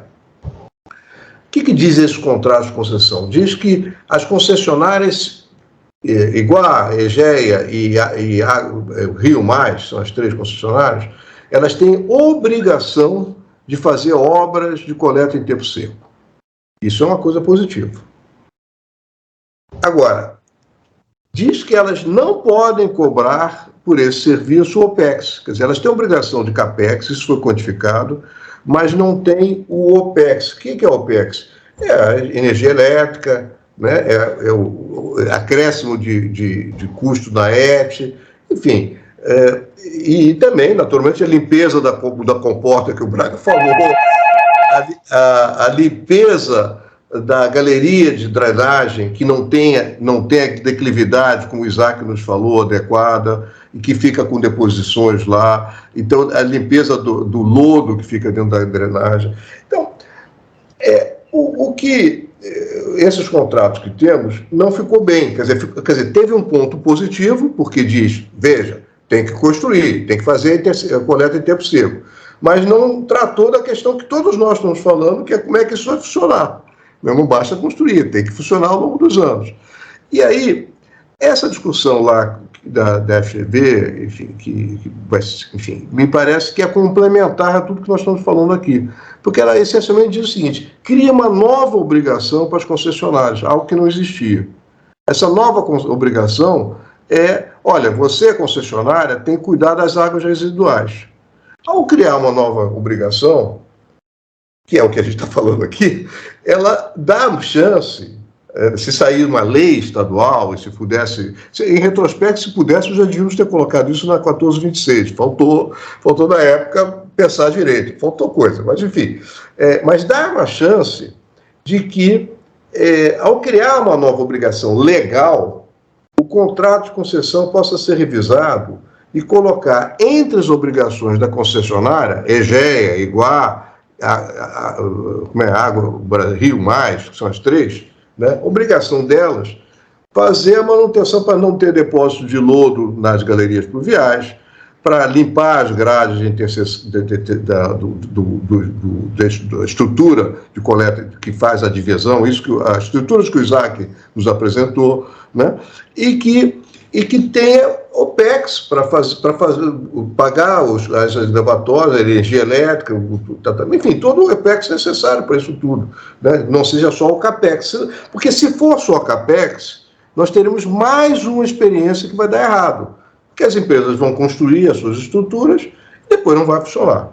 Então, eu quero dizer aqui, eu quero convergir com o entusiasmo do Canedo, do Miguel, tal, no sentido de que parece que tem um alinhamento nos astros que nos permitem tratar da questão, digamos, das estruturas hidráulicas, o Isaac, da modelagem de todos esses sistemas e da questão institucional, legal também, porque seria uma lei estadual, que pode ser um modelo para o país, e a gente sai de um ambiente em que, no papel, as coisas funcionam, mas não funcionam na vida prática. A gente pode poder, eventualmente, funcionar na vida prática também. Eu estou animado, eu estou assim, entusiasmado que isso pode dar certo. Agora, para terminar, realmente, eu estava aqui pensando que a minha tese de mestrado foi sobre drenagem urbana, 1973, né? 50 anos atrás. Eu fiquei olhando o que o Krishnamurti nos mostrou, o que Isaac nos mostrou. Impressionante, porque o que eu tinha feito de tese de mestrado era um livro aberto assim, né? Um livro assim, e que tinha escalhamento superficial assim, perpendicular ao curso d'água do Talveg, e depois do Talveg usando uma simplificação linear das equações de Saint-Venant. Algo que não tinha, enfim, a natureza não tem nada a ver com o meu modelo que eu construí. E agora, vendo 50 anos depois o que foi feito, me dá uma alegria enorme de ver como a universidade, de fato, tem contribuído para a gente poder resolver os problemas das pessoas, como disse o Canedo, de uma forma muito mais eficiente. O sucesso aqui, o próximo é o Miguel, na sequência o Flávio. Miguel. Muito bom. Então, eu queria parabenizar aí os expositores, gostei muito do assunto, é um assunto que me apaixona há muitos e muitos anos, desde o início da despoluição da Baía de Guanabara, no governo, não me lembro mais governo, mas o ministro era o Mário Andreasa, 1980, mais ou menos. Então, eu queria lembrar duas coisinhas para acrescentar aí.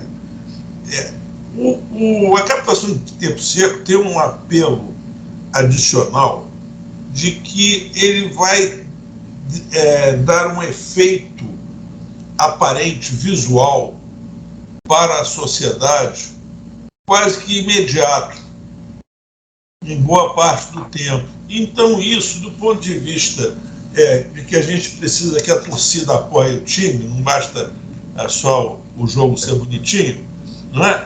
Isso tem que ser mostrado quando a gente for falar com as autoridades que liberam as verbas. Então, eu acho que essa ênfase. E, além do mais, você vai gastar menos da metade do dinheiro, eu não vou nem dizer quanto, eu acho que é 20%, para ter uma melhoria de 70%. Naquela época a gente fez uma avaliação disso. Se você não fizer a rede e começar fazendo a captação de tempo seco, você vai gastar 20% do dinheiro e também o tratamento só primário, não precisa fazer um tratamento secundário, porque você vai captar o tempo seco, trata o primário, você já consegue 70% de melhoria. Aí depois vamos gastar o resto, sair fazendo a estação secundária. Eu acho que é uma malversação do dinheiro, no sentido de uma antecipação do dinheiro, né? Você está comprando um carrinho pequenininho, para quem não tem carro, é melhor do que comprar um Maserati, né? Não sei nem se vale a pena comprar um Maserati, mas só para vocês me entenderem aí.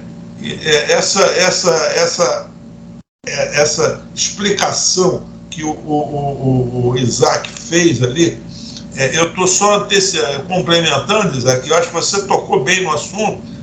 Eu estava querendo só enfatizar o que é do ponto de vista de propaganda, de divulgação, isso tem um apelo grande nisso.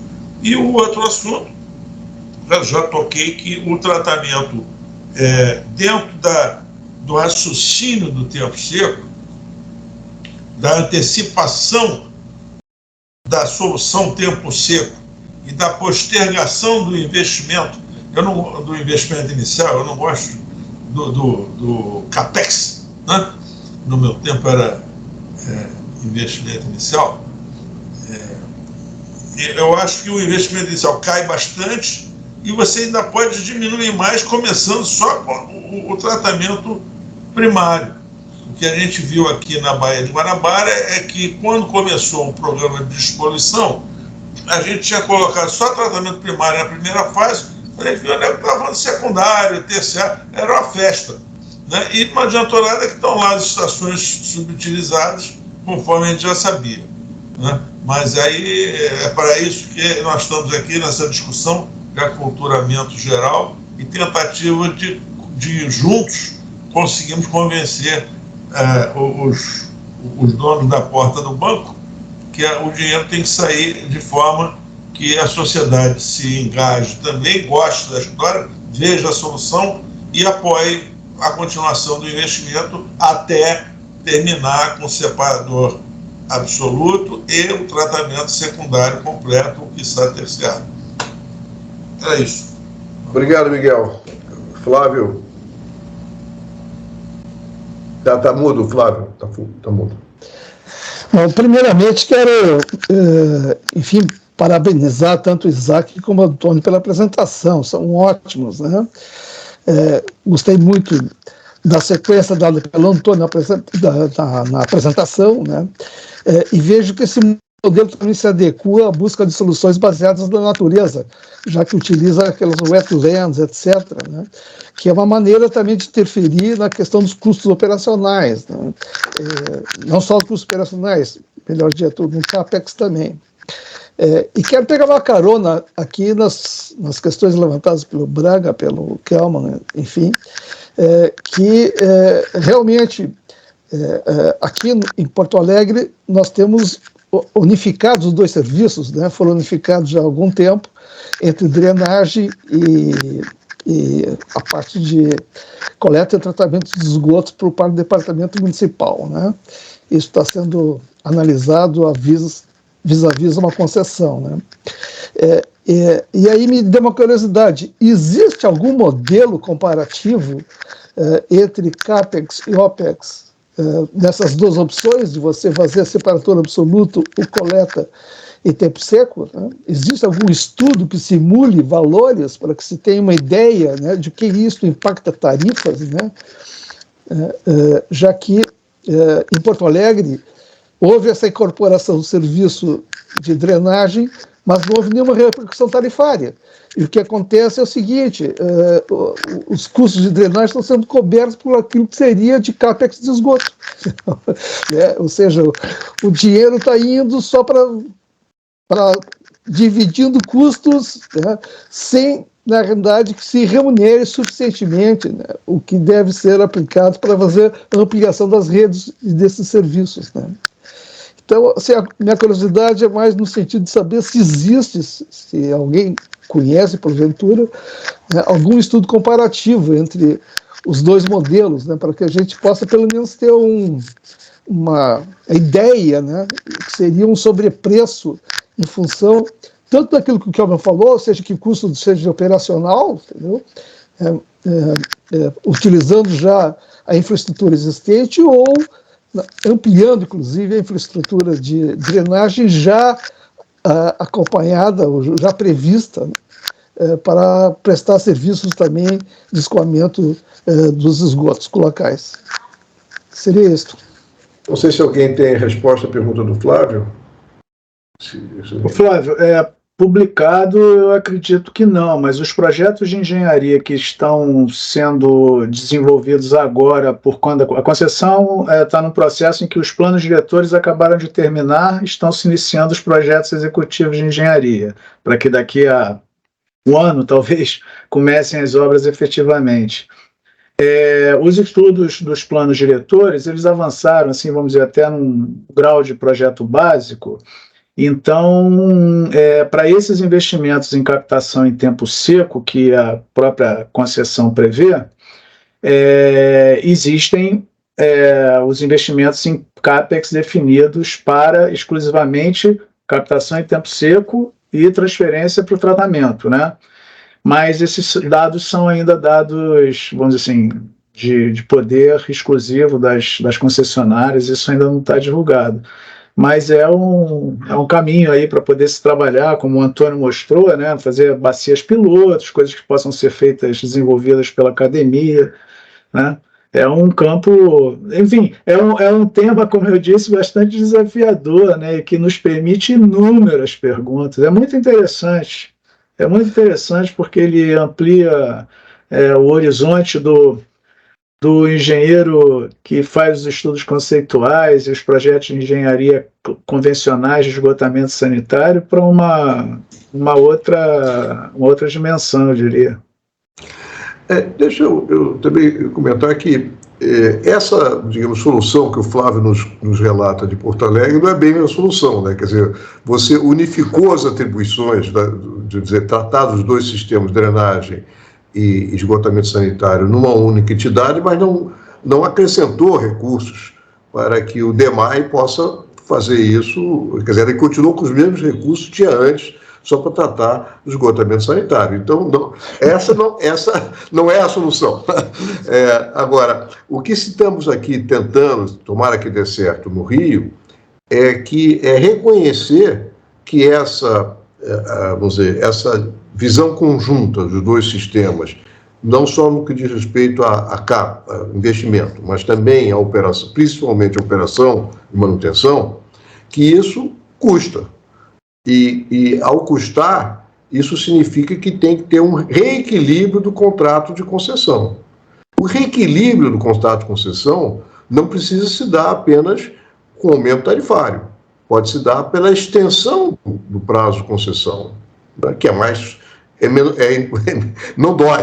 Né? O aumento tarifário dói, mas a extensão do prazo de contrato... Então, quer dizer, enfim, terá que ter mecanismos para nós melhorarmos, tornarmos mais, otimizarmos a operação dos dois sistemas olhando conjuntamente, né?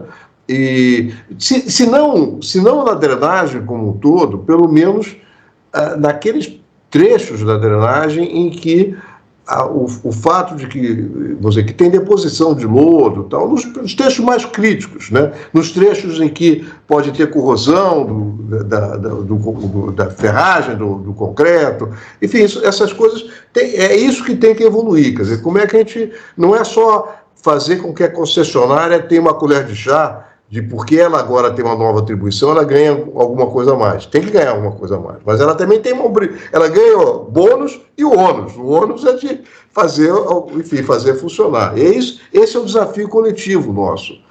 Kelman, se você me permitir, outro dia me questionaram assim, mas será que a gente não poderia vencer o problema da tensão trativa, garantindo uma manutenção periódica frequente com equipamentos de desobstrução, não desobstrução, de limpeza, né?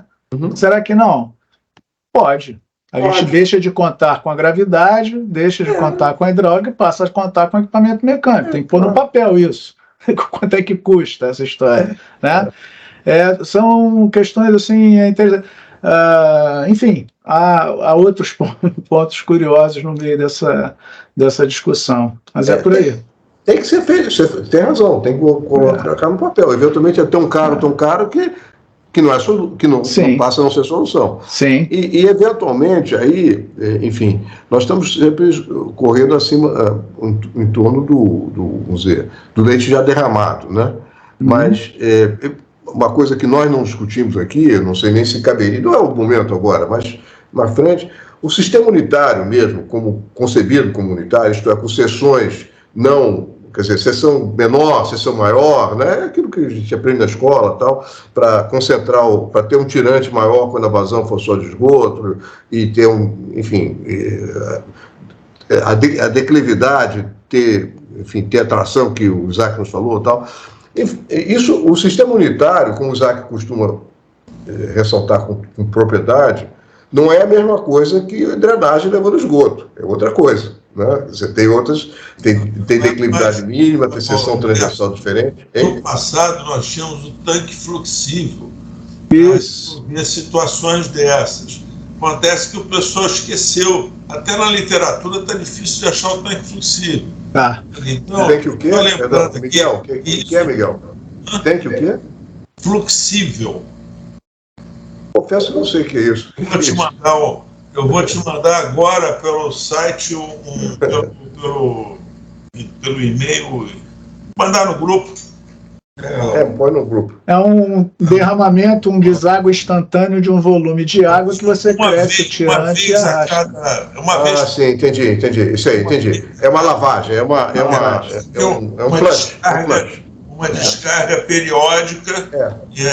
Isso se usa normalmente em zonas muito planas, no início da ocupação urbana de alguns condomínios e em alguns lugares onde você tem ocupação sazonal. Ele é quase que imprescindível para você não encarecer demais o sistema. Agora, com essa situação aí, também o tanque flexível volta a ser interessante. Eu tinha levantado a mão aqui no instante anterior para justamente fazer assim como eu falei que o custo da captação de tempo seco é menor do que a implantação total e você pode começar a cobrar alguma coisa, eu queria dizer o seguinte, que a gente tem que começar a cobrar alguma coisa antes de ficar estudando muito, um pouquinho generoso com as empresas, não só com as empresas, mas com os próprios colegas que vão trabalhar nisso, porque as empresas também vão poder pagar um pouquinho melhor o pessoal, né? E depois, a cada 5 anos, tem um reajuste, você verifica para que lado que caiu, né? Porque fica a turma com tanto medo de pagar um pouquinho a mais, e o engenheiro tem os últimos anos da engenharia, a engenharia tem botado demais o rabo entre as pernas, né? O pessoal tem que pagar um pouquinho a mais, se sair um pouquinho a mais, no próximo reajuste tarifário de equilíbrio econômico financeiro, se acerta os ponteiros. No que não pode é ficar demorando a fazer, porque vou pagar mais 1% ou 0,5% do que deveria pagar, paga e depois cobra. E vamos ver o resultado também. Quase que fica uma situação muito pão, não queria usar o termo pão duro, mas é um pouquinho, está me faltando o termo, de vez em quando está acontecendo isso, é um pouquinho mesquinho, né? Fica se discutindo mesquinhamente as soluções que deveriam ser mais folgadas. Já dizia o falecido, eu já citei isso, o falecido Enaldo Cravo Peixoto, que na disputa por cargos no Estado, o engenheiro de merda vai para o esgoto e a merda de engenheiro vai para a área elétrica e outras que tais que tinham mais valor. E o pessoal confundia merda de engenheiro com engenheiro de merda. Então, o Enaldo falava, isso até em causa própria, porque ele foi secretário de obra do Lacerda, né? E foi meu primeiro chefe, já recém-formado. O Fernando Gavão me levou para trabalhar com ele. O Enaldo era ótimo nessas histórias, mas é verdade, a gente às vezes se acovarda um pouco, na área de saneamento especialmente, porque, vamos dizer, as disputas de cargo acabam sobrando um pouquinho, sem querer falar mal do Gerson, do Benedito, de outros que já ocuparam altos cargos na nossa área, mas me colocando junto, né? Vocês já tiveram outros cargos também, mas fazendo um pouquinho de graça na história, dizendo, olha, se a gente não disputar verba e não soltar tarifas razoáveis, ninguém apoia a gente.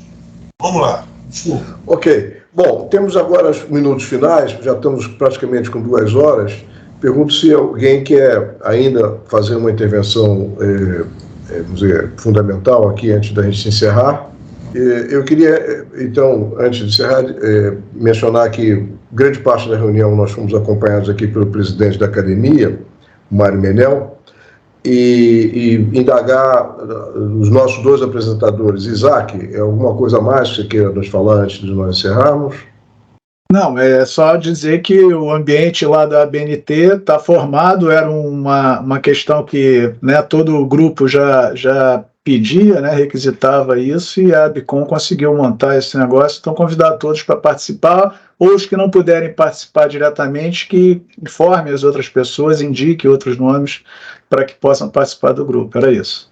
bom, ótimo. E nós todos estamos torcendo aí que esse grupo da BNT certamente vai dar ótimos resultados. Parabéns aí pela condução. Antônio Krishnamurti, parabéns pelo seu trabalho, bacana pra caramba. Como eu falei, assim, 50 anos depois é uma coisa assim humilhante a minha tese. Bom, a minha tese era de mestrado, não era de doutorado.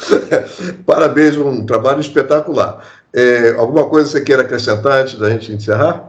Eu tive bons professores. O senhor, inclusive, colaborou aí também lá na COP.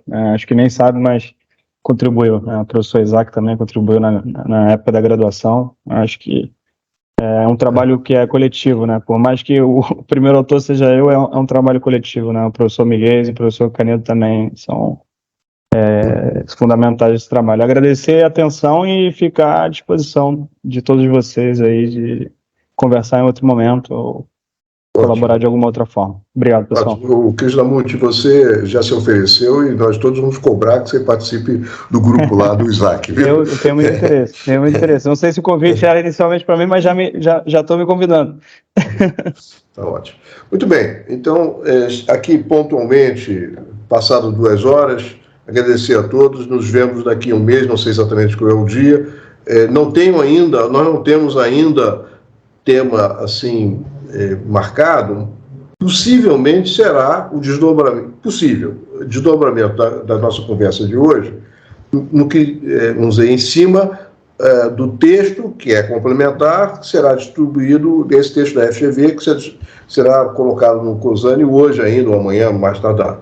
Possivelmente isso. Se não, aí nós fico aberto a sugestões de outros temas. Nós estamos chegando ao final foram várias discussões sobre o coleta em tempo seco, integração dos 2 sistemas e tal.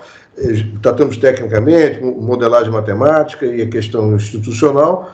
Vamos tratar da questão institucional e aí podemos abrir para outros temas desse COSANI. Não sei se o Miguel levantou a mão, é isso? Você quer falar, Miguel? Miguel, só dizer que a gente sempre pode falar de tarifa. Ah, sim, tem razão. O Miguel tem insistentemente dito que temos que tratar de tarifas. Eu até... Bom, esse é um outro assunto, a gente pode... Tá bom, a gente eventualmente... O meu problema não é bem tarifa, é a estrutura tarifária. Não, acho que a gente radicalmente contra. Semana que vem eu espero estar na FENASAN, quero ver se encontro lá o Benedito para discutir esse assunto com ele também. Tá bom. Ok. 18 horas, 1 minuto atrasado. Muito obrigado a todos.